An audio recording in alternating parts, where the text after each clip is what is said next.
Hello, everyone. Welcome to Lisa's Losing It. I'm losing it. Yes, I am. Okay.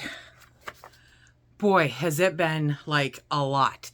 I'm a day late, so I apologize. Videos are supposed to go up on Wednesdays, and there was no way. I had a very, very long day on Tuesday, 5:30 a.m. until 10 p.m. I was working, and then back up yesterday on Wednesday to handle some leftover stuff from that and major storms coming through. And I was wiped. I was totally wiped out. So I slept a lot. But apparently the thing for success for APAP machines is to be exhausted, because I made it to 7 hours on my APAP machine last night. Yep. Now, the night before, I made it 2. So maybe that was, maybe they'll average it. I don't know. We'll see. But I was exhausted. I was flat out exhausted. And so no issues there. No. But last week, you remember, I was going to have an appointment the next day with a dietitian. And I did. It was a virtual appointment. And we had some nice conversations. And I have a ton of stuff to let you guys in on. So first, I have a small book here.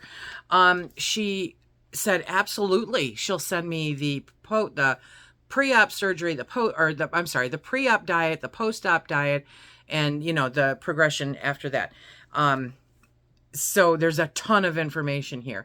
So I'll be sharing that with you coming up here.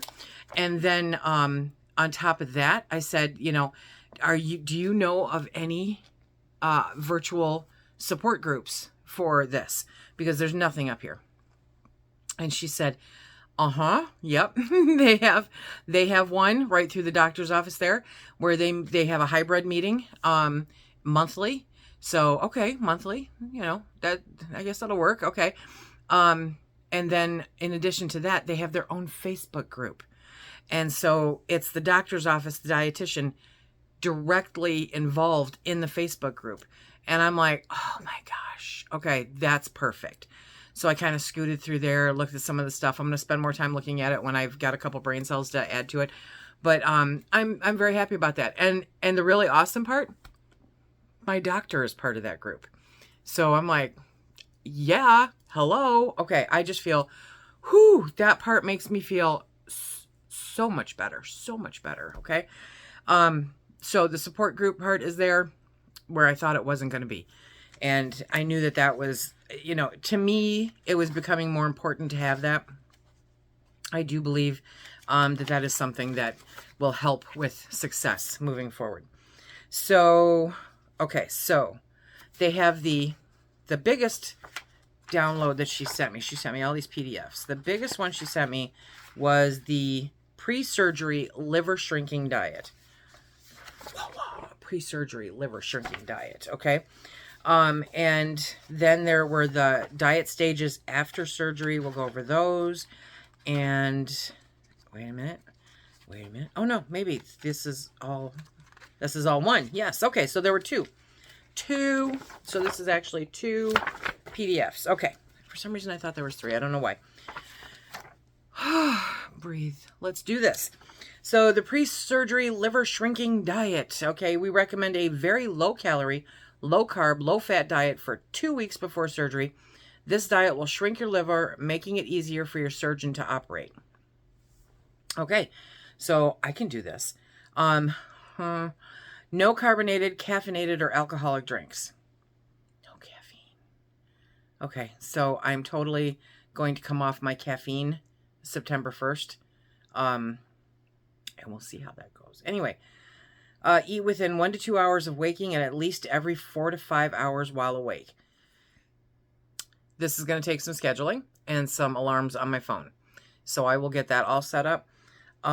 Aim for 4 to 5 meals/snacks per day. Wow. Okay.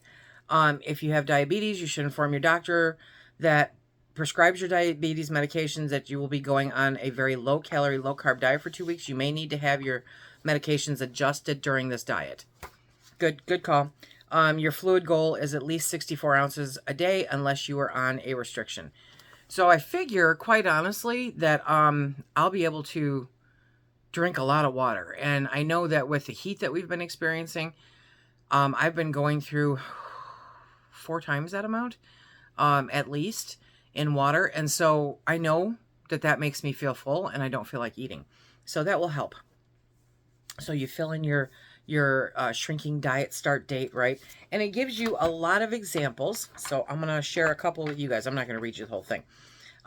Group A foods, meats, protein foods, and non-fat dairy items. 7 to 9 servings per day. But a serving, 3 ounces, they say a serving size is 1 ounce. So when they're saying 7 to 9 servings per day, that's maybe 3 ounces per meal, or however you want to break it up, right? So if they're saying that you should eat at least every 4 to 5 hours while you're awake, I have to do the math and kind of line this all out. But when I do, I'm going to bring you guys along. So a serving is 1 ounce. So to get perspective of this, if you haven't heard it, 3 ounces of meat is like the size of a deck of cards. Now, when I look at that, it just looks sad. It does. Because I picture 8-ounce steaks, or, the Franken chickens that they have now. So for meats, you could do 1 ounce of chicken or turkey breast, 1 ounce of water-packed tuna, 1 ounce of cod or shellfish, or 2 egg whites. No yolks. It's no yolk, you guys. Or a 1/4 cup egg substitute. No yolks. I wonder why. I need to ask her about that. 1 cup, 8 ounces of fat-free milk or unsweetened soy milk. 6 ounces of fat-free, low-sugar, no fruit on the bottom, Greek-style yogurt. They say a Greek-style yogurt equals 2 servings. Okay. A 1/4 cup of low-fat cottage cheese. A 1/4 cup of low-fat ricotta cheese. 1/2 cup of tofu. Never going to eat it. 1 ounce of fat-free cheese. 2 tablespoons of powdered peanut butter. Powdered peanut butter, for those that know. Or count as 2 servings a protein drink, like Fairlife or... I can't remember the name. Anyway, so, yeah, those are your protein choices, right? And I'm looking at those going, okay, I can do this. Group B are non-starchy vegetables. They want 2 to 5 servings a day. I'm totally going to sit down with pen and paper and map out meals with this. So I'll bring you guys along when I do that. But serving size is a 1/2 cup cooked or 1 cup raw, unless otherwise noted, right? Do not use fats or oils for cooking. Cooking spray is okay. Asparagus, beets, bell peppers, broccoli, Brussels sprouts, cabbage, carrots, cauliflower, celery, coleslaw, no prepackaged dressing, cucumbers, eggplant, green beans, green onions, greens like collard greens, kale, leeks, mushrooms, okra, onions, spinach, tomatoes, a 1/2 cup of tomato juice or vegetable juice, example V8, yellow squash or zucchini. Okay, so I can have 2 to 5 servings of that. Okay, group C, grains, starchy vegetables, and fruits. 1 to 3 servings a day. Okay, so you've got a 1/3 cup of rice, a 1/2 cup of plain oatmeal, a 1/2 cup of high fiber pasta, a 1/2 cup of pasta sauce, a 1/2 cup of fat-free refried beans, which means I have to go in and see if my beans are fat-free because I just don't know that they are. I might have to buy new refried beans for the pantry. Anyway, or just make my own. But anyway, 1/2 cup of potatoes, yams, or winter squash, 1 small apple, a 1/2 cup of unsweetened applesauce, a 1/2 of a banana, 1 cup of berries like blueberries, blackberries, strawberries, raspberries, a 1/2 of a large grapefruit, 17 small grapes, okay, 1 cup of melon, 2 clementines, mandarin oranges, cuties, a 1/2 cup of canned fruit or 1 fruit cup, no sugar added. Okay, so this, there's a lot of variety with everything that they've mentioned so far. So obviously, though, it's going to be the quantity that we're going to be watching. Free foods. Yeah, okay. So you may have unlimited servings of these items throughout the day. Unlimited. Let's see what we got here, okay? So, sugar-free Jell-O or gelatin, sugar-free popsicles, sugar-free drinks like Crystal Light, Mio, Gatorade, Power Zero, decaf coffee or tea, no herbal or green tea though. I have to go look at my teas. Bouillon or broth, yay. Salad greens, arugula, chicory, endive, iceberg lettuce, romaine, etc., etc. Cooking spray, sugar substitutes, seasonings like salt, pepper, garlic, herbs, okay, and flavor extracts like vanilla, almond, peppermint, or vinegar. I get to have an unlimited amount of vinegar. Anyway, extras.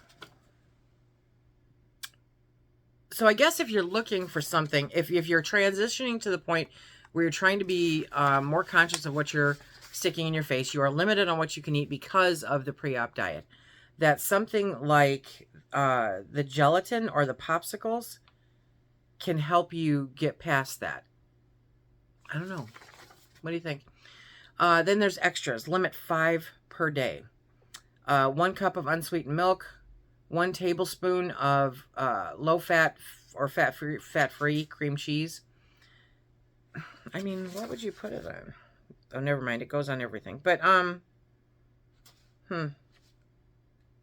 you're not eating bread, 1 tablespoon of sugar-free liquid coffee creamer for your decaf coffee. 2 tablespoons of sugar-free powdered coffee creamer. 1 teaspoon of flavored powdered coffee creamer, 1 packet of sugar-free hot cocoa, 1 tablespoon of low-fat, no more than 4 grams of fat per serving, mayo or mayo-style dressing, 1 tablespoon of fat-free or low-fat salad dressing, 1 tablespoon of fat-free or low-fat sour cream, 2 tablespoons of fat-free whipped topping, half a cup or 1 prepackaged container of sugar-free pudding, 2 tablespoons of salsa, 2 tablespoons of G. Hughes sugar-free barbecue sauce, which 2 tablespoons, put it on some chicken would help. That'd spice things up a little bit. Or 1 tablespoon of any steak sauce of choice. So actually, when you're looking at all of these, you can mix this up a little bit. Then they have the on-the-go and easy options for liver shrinking diet meals. Limit 1 per day. And they list off a bunch of lean cuisine or healthy choice, even Panera Bread, Jimmy John's, Chipotle, Taco Bell options. Arby's, roast chicken entree salad, no pepper bacon, shredded cheese, ranch dressing. So yeah, why even go? Anyway, then, so you make it through 2 weeks of this, right? Which is not bad. That's not, okay, I'll say this now so you can remind me later. That's not going to be hard. If I plan this out, it's actually going to be pretty easy. I'm one of those people that firmly believes that work uniforms are a blessing because it's one less thing to think about in a busy day, right? So if I plan it all out and have it all set up, I don't have to think about it. This is what I'm doing for this day, and I'm done. And then I can occupy my time with other stuff, to get it going. So I'm good with this. I'm good with this. Then it has a full or semi-liquid diet 48 hours before surgery, and you put your start date in, right? So 2 days before your surgery date, you go either full or semi-liquid. I don't know who makes that choice. I'll have to ask. Choose 3 to 4 protein drink. Choose 3 to 4 protein drinks with 15 to 30 grams of protein, less than 8 carbohydrates, and less than 3 grams of fat per serving daily. I think that falls in there. In addition to protein drinks, choose up to 6 servings from the following. 8 ounces of fat-free milk, 8 ounces of soy milk, 8 ounces of tomato juice or regular V8, a half a cup of plain oatmeal grits, cream of wheat or cream of rice, 6 ounces of fat-free yogurt, any style, no fruit, 4 ounces of sugar-free pudding, and a 1/4 cup of fat-free cottage cheese.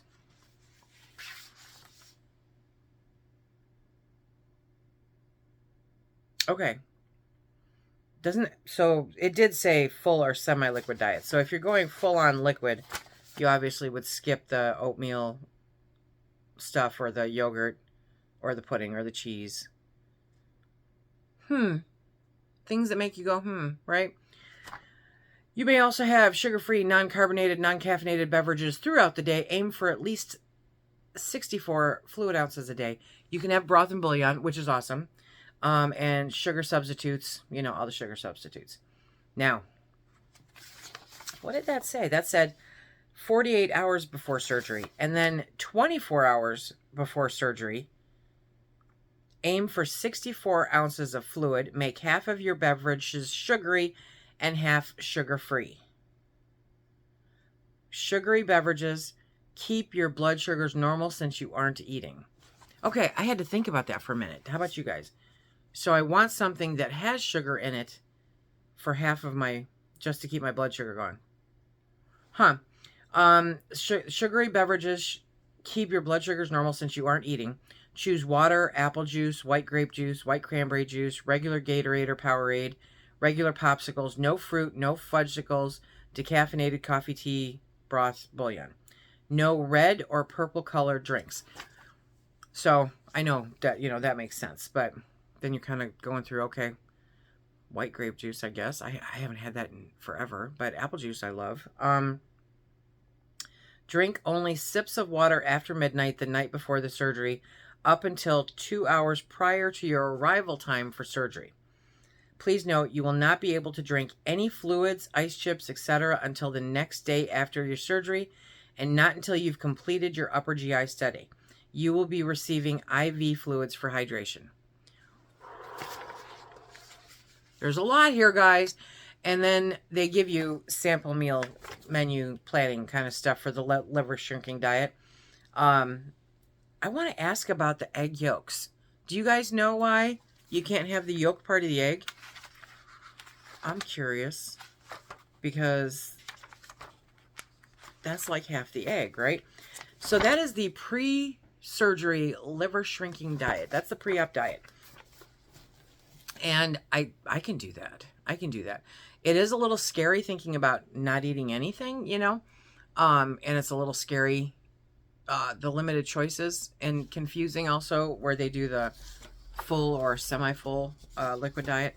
So I need to ask about that. But yeah, that's a lot of stuff, right? It is. It really is. So they've got, but I'm stoked about this. I'm really excited about this. This is going to be a lot. This is going to be a lot. So yeah, you guys, this is going to be a lot. Diet stages after surgery. Your diet after surgery progresses from sips of clear liquid to smaller portions of regular foods over a period of 6 to 8 weeks, depending on your body's tolerance. These diet stages will help you choose foods to lose weight, stay healthier, and to avoid side effects such as vomiting, diarrhea, and cramping. Yeah, those we don't want to do. So stage 1 is the clear liquid diet, and that's 1 to 2 days after your surgery. And it says hospital diet. Okay. So you need to drink slowly because there is no more gulping water, which I'm going to have some tests with, I'm certain. So drink slowly. Drinking too fast will cause pain and discomfort and may make you throw up. Do not use a straw or gulp when you swallow. You may swallow too much air or fluid, which can cause pain. Get a minimum of 48 ounces of fluids per day. This will be a full-time job. Yeah. Start drinking fluids as soon as you're able to. Aim to drink at least 4 ounces of fluid each hour. Again, my phone is going to come in handy with an alarm. Carry liquids with you at all times, even when you go out. Drink constantly throughout the day. Remember, you can't gulp fluids to later to catch up. And I think that's going to be important. So the fluids to choose are water, sugar-free, non-carbonated drinks, clear protein drinks. I just got 2 cases of those and put them up. Broth, sugar-free sports drinks, herbal or decaf tea, decaf coffee, sugar-free gelatin, and sugar-free popsicles. Fluids to avoid are juices and other drinks that contain sugar, even if the label says no added sugar. Because the sugar, I know, can cause dumping, and carbonated beverages, because they can, it's not good, and caffeinated beverage, because the one thing I did remember the doctor saying was that he could tell from my stomach that I am an avid coffee drinker. So we want to stop that. The hospital diet usually includes broth, a clear protein drink, water, decaf, coffee, or tea, or sugar-free gelatin. Watch out for signs of dehydration. I've had these happen often because I tend to forget. Lightheadedness and dizziness, dark-colored urine or infrequent urination, dry mouth, nausea, or tiredness. And if you think you might be dehydrated, call our office. So that's good. And then diet stage 2 is the full liquid diet, the discharge diet until 2 weeks after surgery. And that's a full liquid diet, and it's a clear liquid diet to make sure you don't have any discomfort and to prevent dehydration. You also want to start adding in protein for healing and weight loss. Protein goals is 60 to 80 grams per day, based on the surgery that I'm having. So 60 to 80 grams per day. Your taste may be different after surgery. So many people are more sensitive to sweet tastes. Some people tolerate room temperature liquids better than very hot or cold. Continue to drink fluids from the stage 1 clear liquid diet. You may also add the following. Now, before I go into that, there are a lot of you that have had the surgery, right? How did you notice your taste changing? Because this has been reiterated ever since I started looking into this. And as most of you know, I have a pantry full of food. So I'm curious, in what ways did your taste change? Did you used to be a lover of sweets and now you prefer savory? Did you used to hate broccoli and now you love it? You know, whatever the case may be. How did your taste for food change? I'm interested to know. So I can add, you may also add the following: low sugar, low fat protein drink, low fat or fat-free skim milk, sugar-free soy milk, blended split pea, bean, or lentil soup. Yeah. Low sugar, low fat or fat-free yogurt, sugar-free pudding, low fat or fat-free cottage cheese, low sugar milk alternatives, no sugar added or natural applesauce, low fat cream soups with no solid pieces, tomato soup, tomato or vegetable soup or juice, instant mashed potatoes, or low sugar hot cereals. So I think I'm going to be able to navigate that pretty good. And they did a 3-day sample menu. So then there's stage 3. So remember, we've got pre-op, right? We have post-op, the hospital surgery. We have the 2 weeks after, which is the liquid diet. And now we've got stage 3, which is the blenderized diet. Blenderized diet. Okay, so at least 48 to 64 ounces of fluids a day, 60 to 80 grams of protein, and helpful tips: add small amounts of liquid or broth to help mash or blend foods.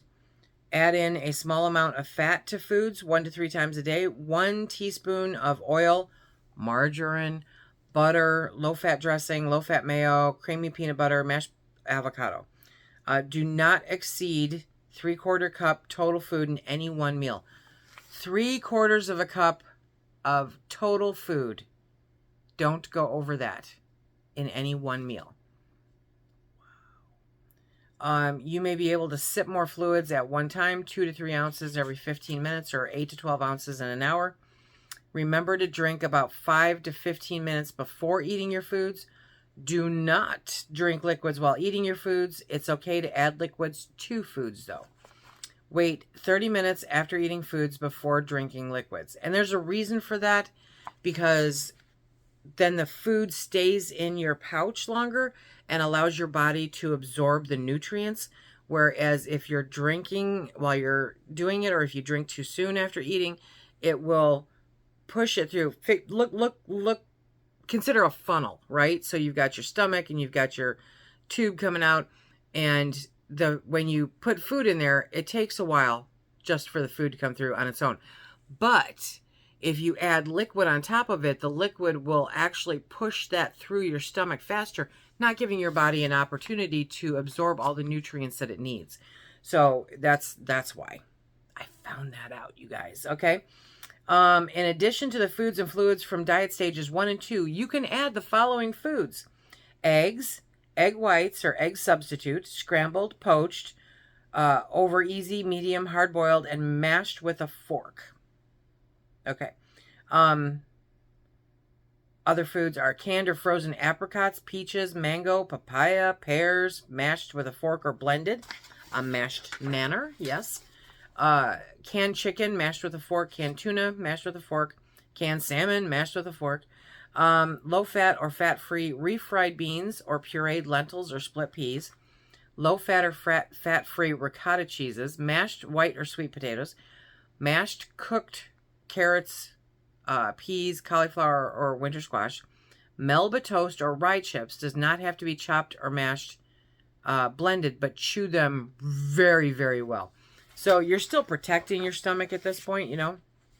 And then again, they give you sample menus.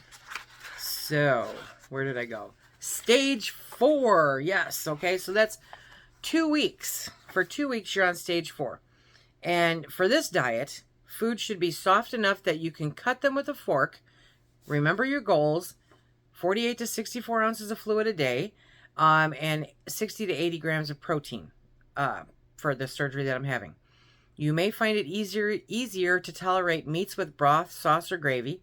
Add in a small amount of fat to foods 1 to 3 times a day. Do not exceed 3/4 of a cup of food at any one meal. You may be able to sip more fluids at one time, 2 to 4 ounces a day, or at a time, every 15 minutes. Remember to drink about every 5 to 15 minutes before eating food. Don't drink liquids while eating. It's okay to add liquids to food. Wait 30 minutes. Okay, so basically the same thing, only your food is a little more solid. So it's not pureed, but it's soft. And poof, you know, so they give you examples of lean meats and stuff. You can't, it's going to be a while before I can have a steak. I will miss it, but that's okay, because it's all good. And then they give you another sample menu, and then they go on regular diet. Okay, so stage 4 is your regular diet. Low fat, low sugar, high protein for life. Low fat, low sugar, high protein for life. The regular bariatric diet is a low in fat and sugar to avoid tolerance issues, and high in protein to promote loss of body fat and preserve lean body mass, muscle. And it tells you continue to follow the helpful tips from your previous diet stages. Eat your protein first. Chew all of your food thoroughly. Don't eat too fast. It should take you 20 to 30 minutes to eat a meal. I want you to think about that for a second. 20 to 30 minutes to eat 3/4 of a cup of food.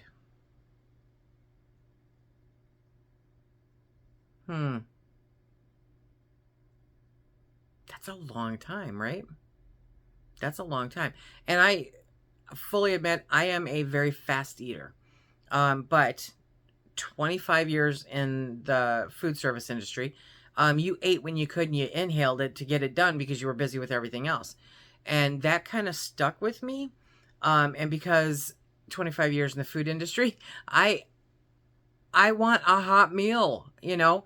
So I normally eat it fast because there are some foods I just don't like cold. But yeah, we'll see. Stop drinking liquids before, avoid drinking while eating, wait 30 minutes, drink at least that much. You may notice that over time you can drink more at one time. That is normal. Still avoid gulping fluids or drinking too fast. So that's, you know, that's kind of cool. Wait until 8 weeks after surgery date to add soft bread, pastas, or soft tortillas. Wait until 12 weeks after surgery date for fruits and vegetables with skins and or seeds and dried fruit. Wait 6 months after surgery. 6 months after surgery. Nuts, corn, popcorn, rice, red meat. 6 months. I have to go without red meat. Now, I did clarify, because if you're my age, you remember the commercials, pork, the other white meat, blah, blah, blah. So I did clarify with her. I said, does pork fall under red or white? She goes, you can eat pork. I said, okay, thank you very much. Remember that calorie, protein, carbohydrate, and fat needs will vary from person to person. Focus on eating a balanced diet, including foods from all the food groups. The next pages will give you an idea of how many servings from each food group. And so again, there's a sample thing there where you can figure out fruits. A serving size is one small piece, the size of a tennis ball, or as noted, right? So that's for fruit. And a serving size of meat from this day forward is 1 ounce and has 7 grams of protein unless otherwise noted. So from surgery on, or actually before, pre-op, a serving of meat in my head now will always be 1 ounce. 1 ounce. Wow. Okay, so there's a lot here to go through. And a lot for me to sit down and plan, and I have a little more time this month to do that. So I'm going to sit down, formulate a plan, make sure that I have everything that I need. I have stocked up on tuna. I am very stocked up on chicken. And, I want to see what other vegetables I have. Now, one of the things that I think is going to be a lifesaver for me, you guys, if you have followed me over from my other channel, then you know that I'm a Thrive Life consultant, okay? And Thrive Life is a freeze-dried food company, and the food lasts for 25 years until it's opened, and then you have like a year, depending on the humidity and whatnot, where you are. Anyway, long story short. So because I am preparedness minded, and because I believe that this is my retirement plan for myself and my husband to make sure that we always have food, I think that Thrive Foods are going to come in massive handy for all of the stages and after my bariatric surgery.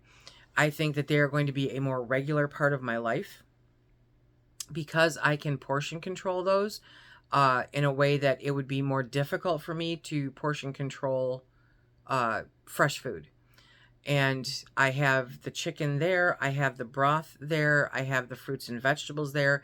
And so especially when I get to like the pureed stage, I can more easily break those up. I mean, if you've ever messed with, freeze-dried food at all, it can be broken up pretty easy, powdered pretty easy.